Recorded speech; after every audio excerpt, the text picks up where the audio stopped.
सवारी कर मोरी मैया शक्ति रूप बनायो। सिंह सवारी कर मोरी मैया शक्ति रूप बनायो। शक्ति रूप बनायो नव दुर्गा शक्ति रूप बनायो।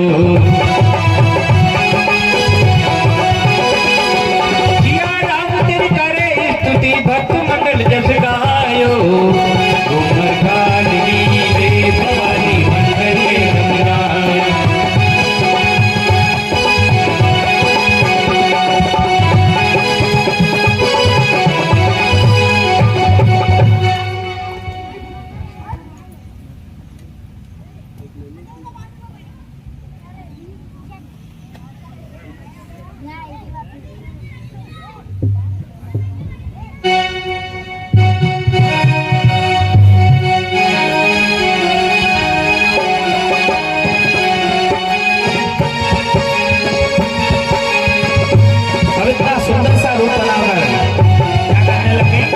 जोमिया गाने लग गई और जोमिया जब माता जी के पास में जाने लग गई तो कैसे जा रही होगी? नृत्य गीत करते हुए जा रही होगी, है ना? कैसे माता जी पूजन करने जाते हैं तो कैसे जाते हैं? ये होना माना नाश्ता का जाना तो सब लोग खड़े हो जाओ और माता जी के यहाँ पे भगवान ब्रह्मा विष्णु महेश कैसे जा रहे हैं दरबार में माता जी के? आइए नाश्ता करते हुए हम माता जी के दरबार में पहुँचते हैं।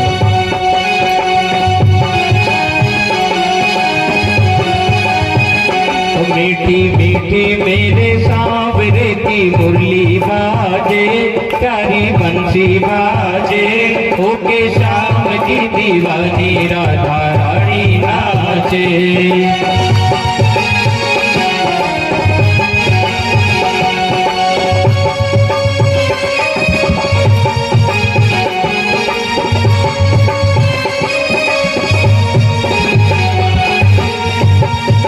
छोटो सो कन्हैयो मेरो बांसुरी बजावे।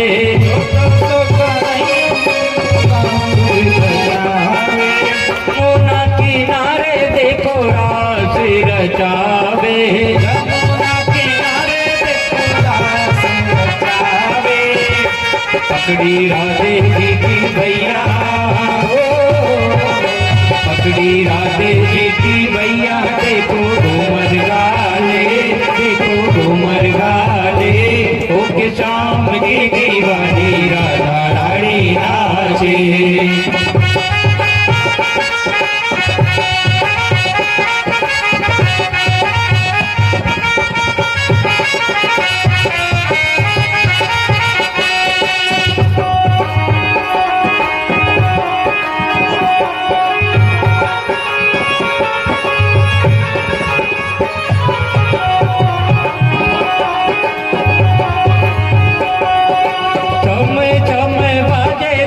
राधे की पैंजनिया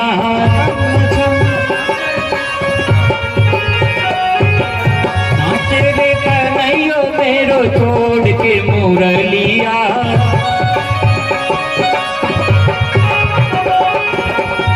राधे संग में नैन लड़ावे,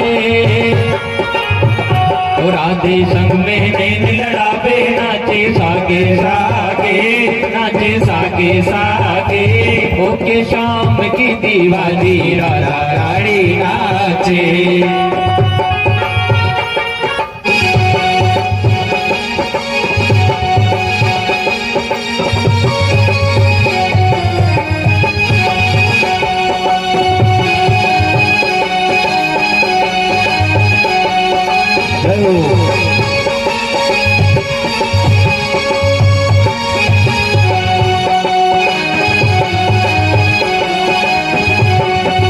प्यारी प्यारी लागे देखो जोड़ी राधे श्याम की।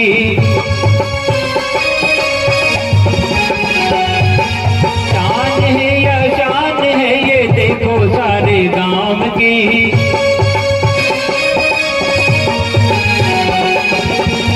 राधे श्याम की जोड़ी ने,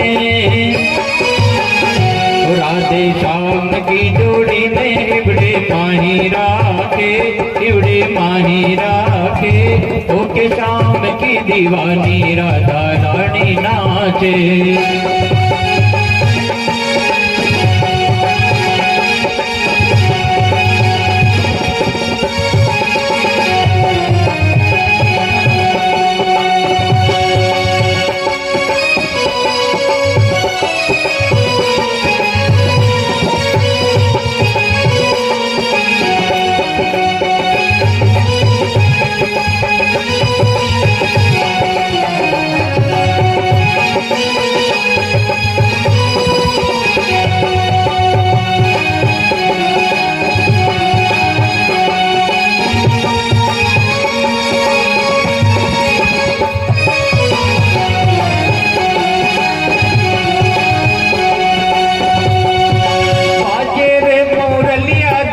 बाजे रे बेजनिया,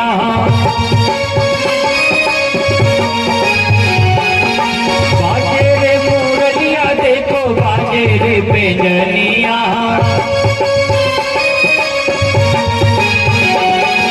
भक्ता ने बना ले तेरे गांव की गुजरिया।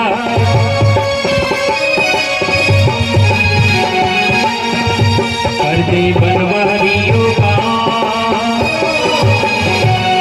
दे बनवारियों का तेरो काई लागे, तेरो काई लागे। ओके शाम की दीवारी राधा रानी नाचे। मीठी मीठी मेरे सांवरे की मुरली बाजे, प्यारी बंसी बाजे। ओके शाम की दीवारी राधा रानी नाचे।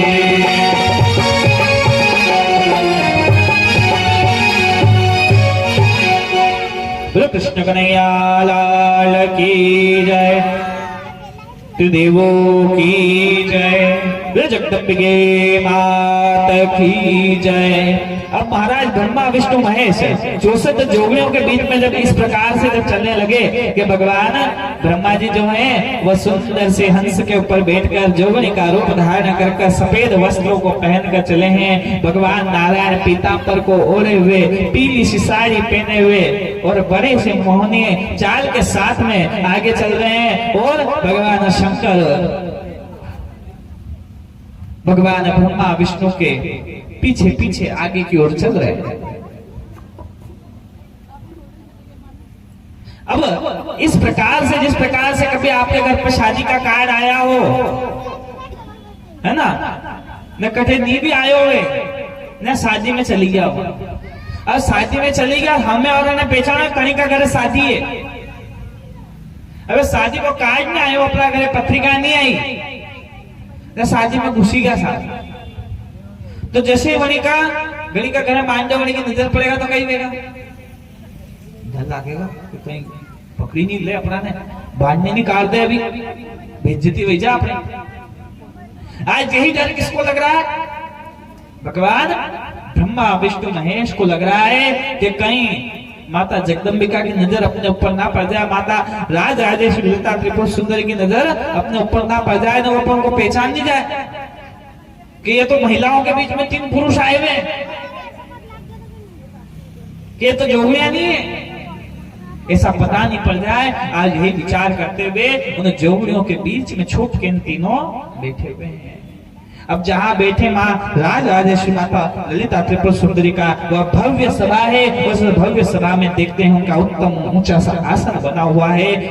माता जगदम्बिका श्री आद्या माता ललिता त्रिपुर सुंदरी के सामने उपस्थित हुए हैं। तो आज उन्हें देखकर और उस शांति को देखकर उन्हें प्रतीत होता है कि मेरे यह कैलाश का जो एकांत है वह इस एकांत के आगे कुछ भी नहीं। यहाँ पे कितने हजारों कैलाश उपस्थित हो, मानो ऐसा प्रतीत होता है।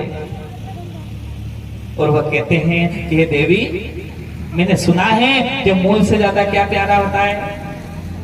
कई प्यारों में मूलती ज्यादा आवाज नहीं आवे, मने थोड़ी ब्याज नहीं, मूलती ज्यादा कई प्यारों में ब्याज में। तो के मां कहे ब्रह्मा जी जो जिनसे मेरी उत्पत्ति हुई और उनकी उत्पत्ति हुई भगवान विष्णु से, तो विष्णु आपके क्या है? बालक के समान है। क्यों? क्योंकि भगवान विष्णु ने जब बाल मुकुंद के रूप में जब माता जगदम्बिका, माता योग माया का उस समय जब उन्होंने व्याख्यान करा था, तब उन्होंने जब उस स्वरूप को बताया था, तब बालक काल में अगर किसी चीज को देखा हो और वह पुनः जब बड़े होने पर वह रूप धारण देखने को मिल जाए तो वही बात याद आ जाती है। नारायण को वही बातें याद आ रही है। तो जब ब्रह्मा जी ने अपने ज्ञान का व्याख्या अपनी चीजों के बारे में बताया है, तो भगवान शंकर कहते हैं कि देखो मैं तो आपको कही हूँ पर को तो है, भगवान विष्णु जी आपका बालक है ना, बालक का छोड़ो गुण ब्रह्मा जी ने, ब्रह्मा जी की मुंह बन तो मुंह कौन हो, वो तो पर पोतो हूँ। तो इसलिए आपको मैं बारंबार प्रणाम करता। भगवान शंकर जी जो क्या हो गए, वहां पे बैठ गए साकल्य की आहुति देने के लिए, और भगवान विष्णु जी और माता लक्ष्मी जी वो क्या करने लग गए, मुख्य यजमान बन गए। यज्ञ करते करते क्या हुआ, बाल जो थे वो ऋषियों की तरह हो गए। माँ जगदम्बिका प्रसन्न हुए और वह स्थान कौन सा हुआ, ऋषिकेश का स्थान हुआ। बारंबार जब इस प्रकार का भगवान ने भजन किया, आज तीनों ही भगवान ने आज माता जगदम्बिका के उस सौंदर्य स्वरूप को देखकर बारंबार प्रसन्न हुए हैं, और आज यही स्वरूपों को बारंबार आनंद करते हुए सृष्टि के चक्र को पुनः उन्होंने जो व्यवधान आ रहा था, उन तीनों ही माता महाकाली, महालक्ष्मी और महासरस्वती रूपी जो शक्ति माता जगदम्बिका ने जो प्रदान करी थी, उससे प्रदान स्वरूप अब वह सुख पर्व की सृष्टि का निर्माण का कार्य चलने लगा। जन्मे जय जी पूछते हैं कि महाराज आपने इससे पूर्व में जब बताया था कि मेरे पिताजी का रक्षण करने वाले श्री कौन हुए थे, श्री कृष्णचंद्र जी हुए थे, तो उनके वंश के बारे में भी आप मुझे बताइए। मैंने सुना उन्होंने मेरे परदादा जी का बड़ा ही सहयोग करा था,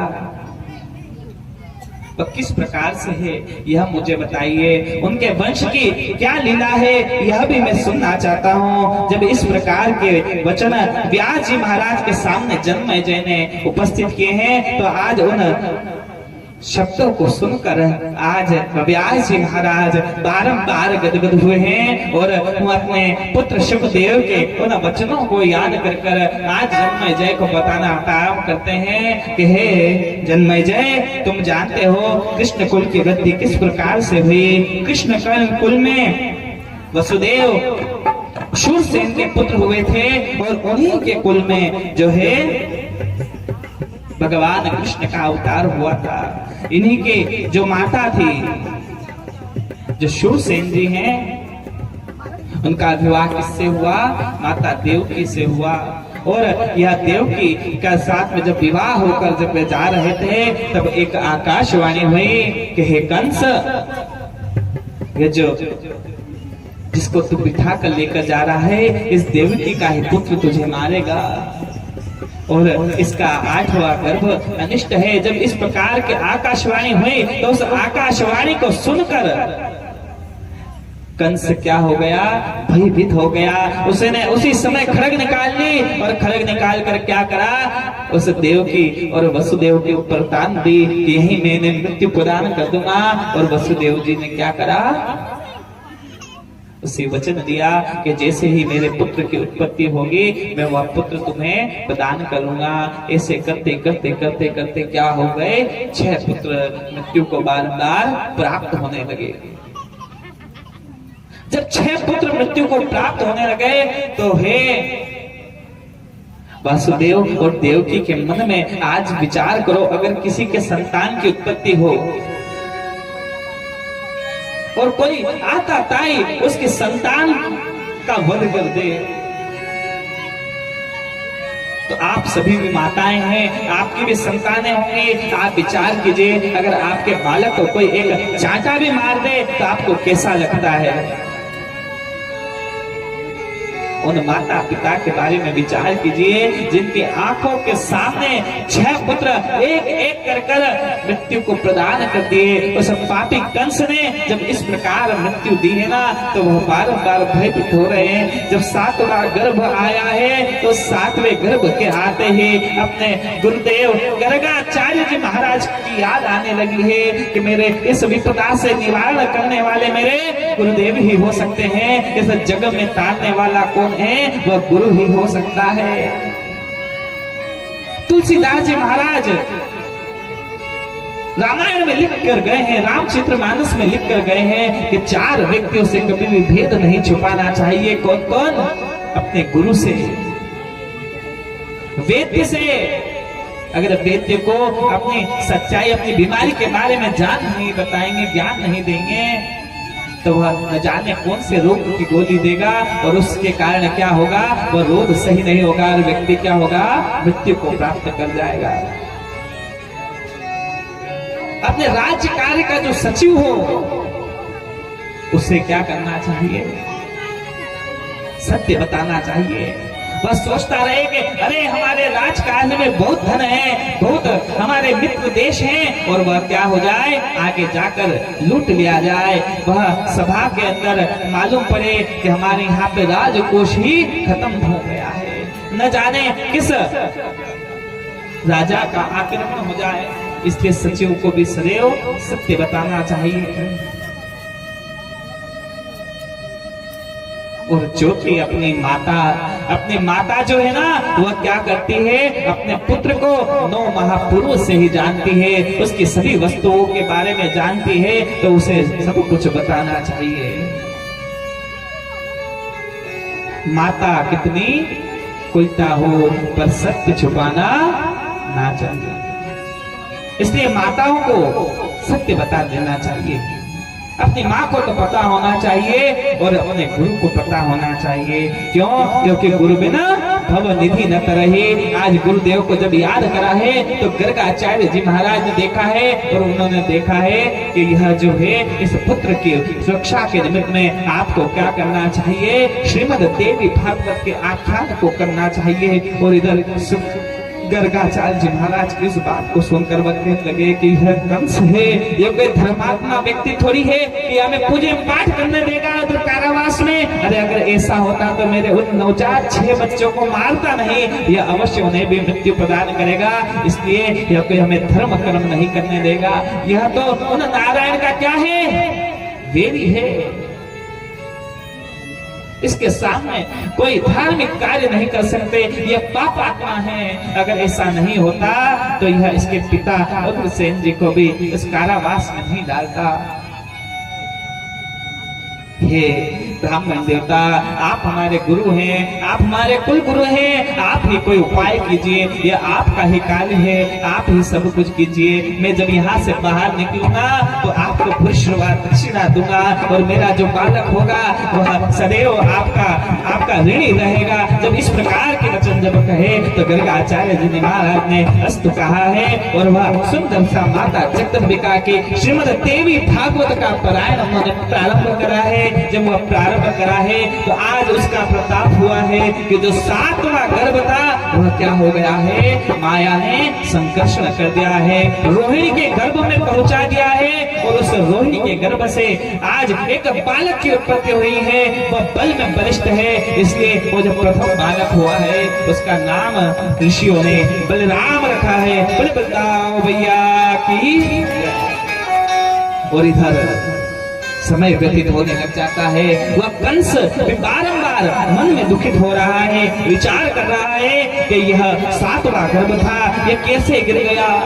अब माया है, माता जगदम्बिका की ऐसी ही माया है। जब यह गर्गाचार्य जी महाराज ने जब इस प्रकार से भगवान का पारायण करा ना, तो माता ने प्रसन्न होकर उन्हें वरदान दिया है कि तुम्हारे सभी कार्य क्या होंगे, सिद्ध होंगे, तुम्हारा पुत्र अवश्य जन्म लेगा और वही इस कंस का क्या करेगा, वध करेगा।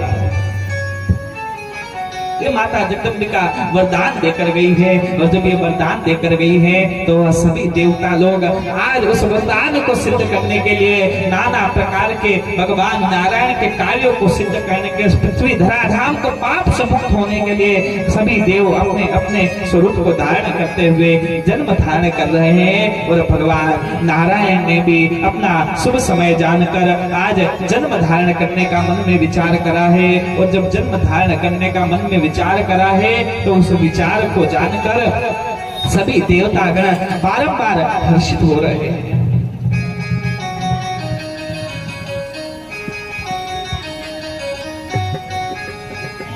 कंस को जान पड़ता है कि देवकी अब अष्टम गर्भवती है और अष्टम गर्भवती जिस दिन उसको जान पड़ा है तो प्रत्येक एक दिन उसका ऐसे बीतता है कि कल मेरा काल मेरे सामने उपस्थित होगा, वो बालक उत्पन्न होगा, मैं उसे मृत्यु प्रदान कर दूंगा। और इधर सभी देवतागण बारंबार वह भगवान देवकी के गर्भ को देखकर स्तुति करते हैं। आइए हम भी भगवान नारायण की सुंदर सी स्तुति करते हैं कि आप हमारे कार्यों को सिद्ध कीजिए और हमारे ऊपर कृपा कीजिए।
अरे रात शाम सपने में आए, रात शाम सपने में आए, दैया पी गए, दैया पी गए, दैया पी गए,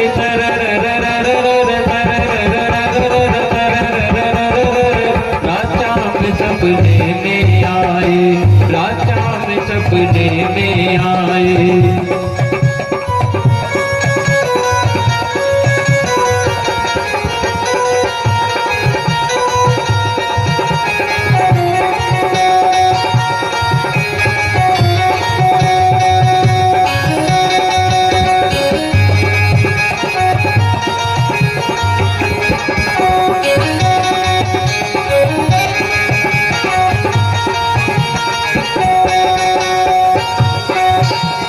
जब ही शाम मेरी खिड़की खोली, जब ही शाम मेरी खिड़की खोली, खिड़की कर गई, खिड़की कर गई, खिड़की कर गई,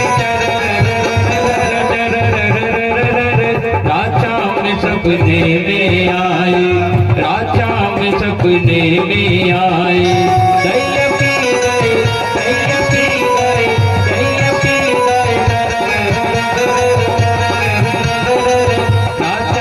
सपने में आए, रात शाम सपने में आए।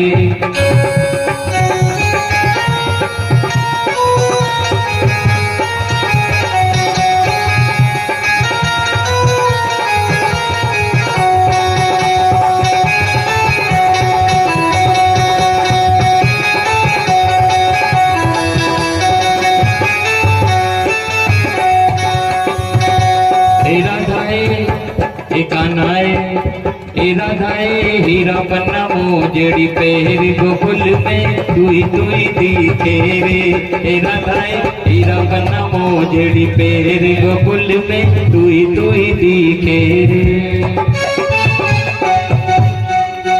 कृष्ण कन्हैया लाल की जय, जगदम्बिके मात की,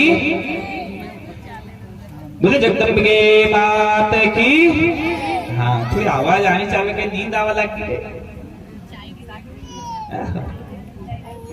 अब भगवान की जब स्तुति करते हैं सभी देवतागण, तब आज भगवान प्रकट होने के लिए आज यह कौन सा भाद्रपद मास आ जाता है, कृष्ण का पक्ष आ जाता है और भगवान प्राकट्य करने के लिए आज अवतार धारण करने के लिए उपस्थित होते हैं। और सभी वातावरणों को सुनिश्चित जानकर आज भगवान जब प्रकट होते हैं तो सभी माया के द्वारा आज सभी कारागार में जितने भी सिपाहीगण हैं वह सभी क्या हो जाते हैं,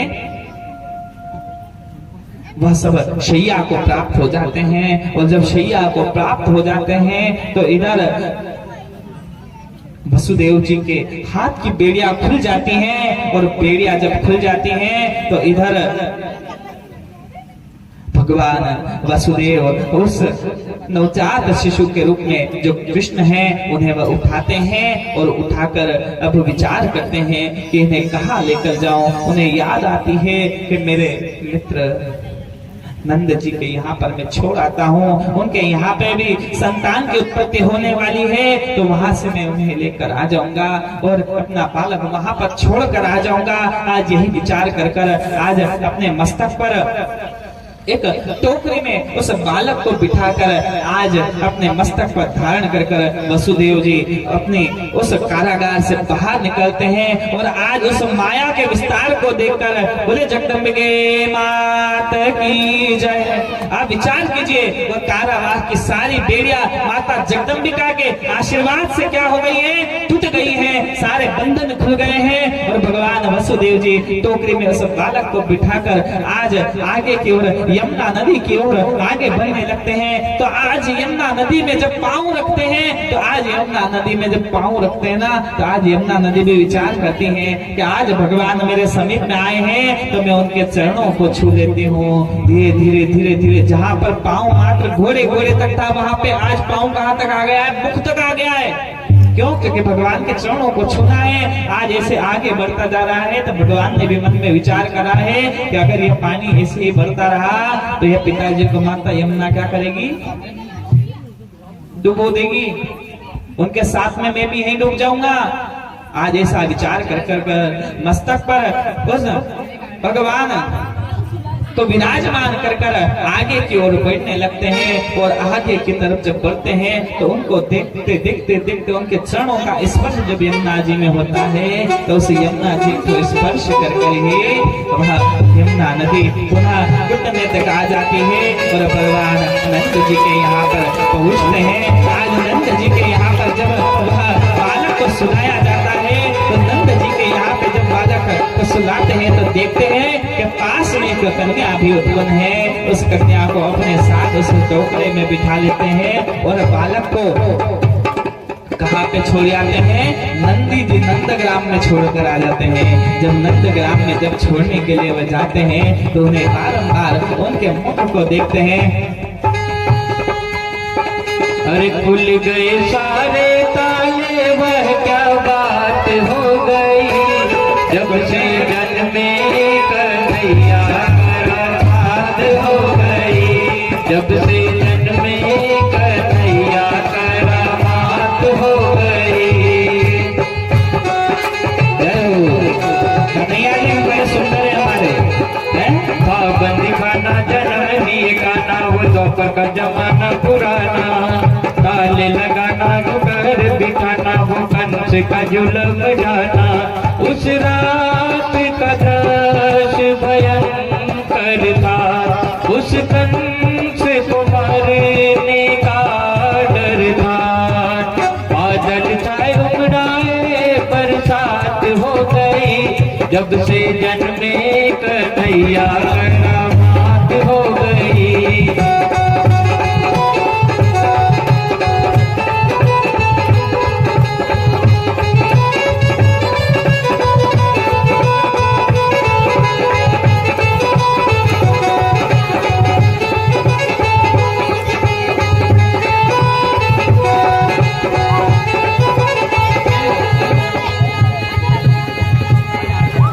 खुल गए चाहे सोलते रखवाले, वो हाथों में बर्चियां बांधे, खुल गए चाहे सोलते रखवाले, वो हाथों में बर्चियां बांधे, दिल के काले पड़े थे काले, वो काल के हवाले होने वाले। वसुदेव ने शाम को उठाया था, श्री श्याम को टोकरी बिठाया था। गोकुल गाय हर्षाए कैसी बात हो गई, गोकुल गाय हर्षाए कैसी बात हो गई। जब से जन्मे कन्हैया करामात हो गई, जब से जन्मे कन्हैया करामात हो गई।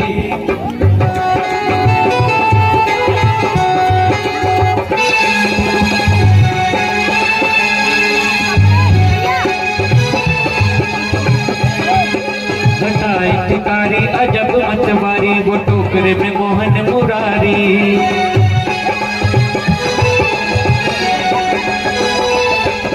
सहज बनधारी करे रखवारी, ओ जमुना ने बात बिगाड़ी।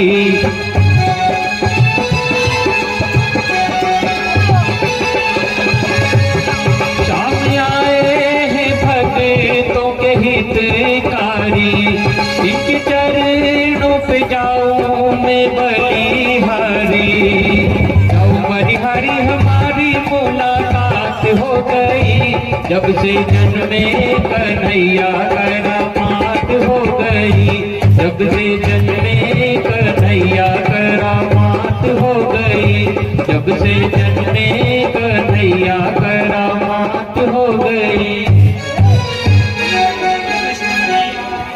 बोल कृष्ण कन्हैया लाल की जय हो।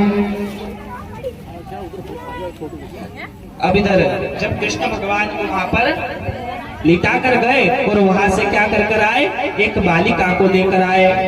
अब इधर बालिका को लेकर आए और यहाँ पर जब कारावास में गए तो कारावास में देखते हैं कि पुनः वो हथकड़ियां लग गई हैं।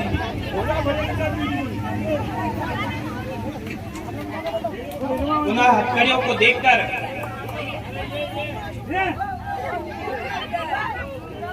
पुनः बंध गए हैं। माता माया ने अपने विस्तार को पुनः विस्तारित किया है और देखते ही देखते वह जो बालिका है जो पहले मुस्कुरा रही थी वही माता जगदम्बिका है। और वह माया क्या करने लग गई, जब वो मुस्कुराने लग गई तो उन्होंने क्या करा है, रुदन प्रारंभ करा है। और उस रुदन को प्रारंभ करने पर आज कंस के जो प्रहरी हैं वह जाग उठे हैं कि है रुदन के साथ अरे देवकी के संतान की उत्पत्ति हो गई है, अरे देवकी के संतान की उत्पत्ति हो गई है। कंस के कारावास की ओर भागते हैं और कारावास की तरफ जब भागते हैं तो कंस आज अर्धनिद्रा में जैसे ही सुनता है कि देवकी के संतान उत्पन्न हुई है, धराम से भागता है। तो देखता है कि जैसे ही देखता है कि वसुदेव के संतान उत्पन्न हुई है, उसे छीन लेता है और छीन कर उस बालक को उस शिला के ऊपर पटकने के लिए जैसे ही वह उठाता है तो वह बालिका जो रहती है ना, उसे देखकर भी वह मारना छोड़ता नहीं। ये बालक की जगह यह बालिका है और उसे देखकर जब वह पृथ्वी पर मारने का प्रयत्न करता है तो वह महंकाय रूप धारण कर लेती है और आकाश मंडल में व्याप्त हो जाती है। आकाश मंडल में जब व्याप्त होती है तो जब व्याप्त सुनकर वह कंस भी डर जाता है। ऐसा अलौकिक स्वरूप बोले जगदम्बिके माता की, बोलो विंध्यवासिनी माता की। माता वह अपने आकाशवाणी करती है कि हे कंस, तुमने एक नवजात कन्या को भी देखकर उसे छोड़ा नहीं, तो बड़ा पापी है। जा, तेरा वध करने वाला यह अष्टम गर्भ उपस्थित हो गया है और यह उपस्थित होकर क्या करेगा, तेरा वध करेगा और तेरा वध करना अवश्य है। इसीलिए आज ये शक्ति रूप में कहां पर विंध्य पर्वत पर वास करूंगी। बोले जगदम्बिके माता की जय। और माता जी अपने अलौकिक रूप को धारण कर आज विंध्याचल पर्वत पर विराजमान हो गई है। बोले भक्तवत्सल माता की जय, बोले विंध्याचल माता की।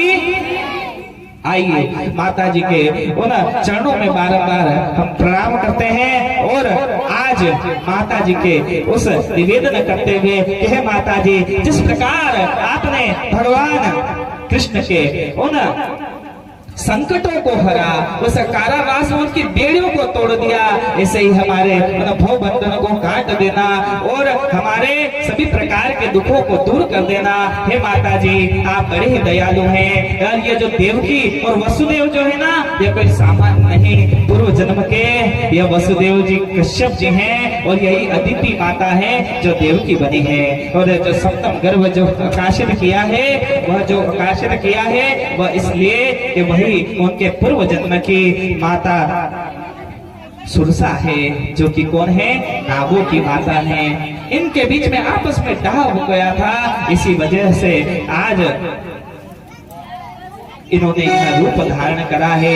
वरुण देव ने श्राप देकर गए थे, जिसके कारणवश आज उन्होंने ये वसुदेव देव की और रोहिणी का रूप धारण करा है और भगवान स्वयं इनके यहाँ पर पधारे हैं। माता जगदम्बिका पधारी है और उन्होंने पधार कर विंध्याचल में अपना निवास धारण करा है। बोले विंध्याचलवासिनी माता की जय हो।